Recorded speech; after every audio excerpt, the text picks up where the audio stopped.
आज हिमाचल सरकार द्वारा पंचायती राज संस्थाओं के चुनाव टालने के लिए सुप्रीम कोर्ट में दायर एसएलपी से स्पष्ट हो गया है कि कांग्रेस पार्टी ये चुनाव करवाना नहीं चाहती। हमारे संविधान में व्यवस्था है कि हर संस्था, चाहे वो पंचायती राज संस्थाएं हो, चाहे शहरी निकाय हो, चाहे विधानसभा हो या लोकसभा हो, हर 5 साल के बाद इनके चुनाव होते हैं। ये लोकतांत्रिक व्यवस्था है। परंतु वर्तमान सुक्खू सरकार इन चुनावों को शुरू से ही टालने का प्रयास कर रही है।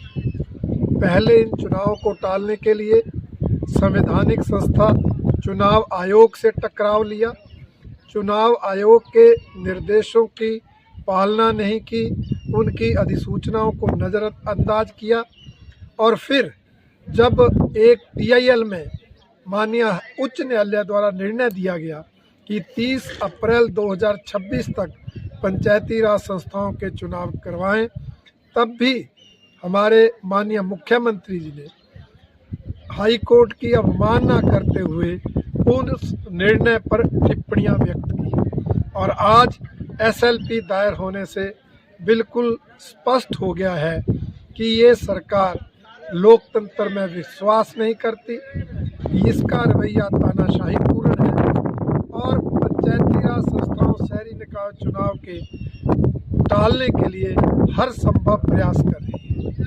भारतीय जनता पार्टी का मानना है कि हिमाचल प्रदेश की इस सुक्खू सरकार ने 3 सालों में कोई जनहित में काम नहीं किया, कोई विकास कार्य नहीं किए, कोई जन कल्याणकारी योजना शुरू नहीं की। उल्टा जो पिछली भारतीय जनता पार्टी की सरकार के समय चले विकास कार्य थे वो ठप पड़ गए।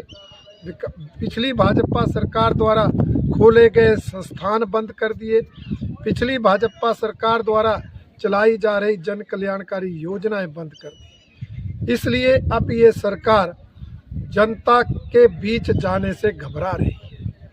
3 सालों में इन्होंने चुनावी वायदे तो क्या, चुनावी गारंटियां तक पूरी नहीं की। इसलिए किस मुंह से जनता के बीच जाए, इसलिए ये सरकार चुनाव टाल रही है। कांग्रेस प्रत्याशियों की संभावित हार को देखकर इस सरकार ने इन चुनावों को बार बार टालने के लिए हर संभव कोशिश की है।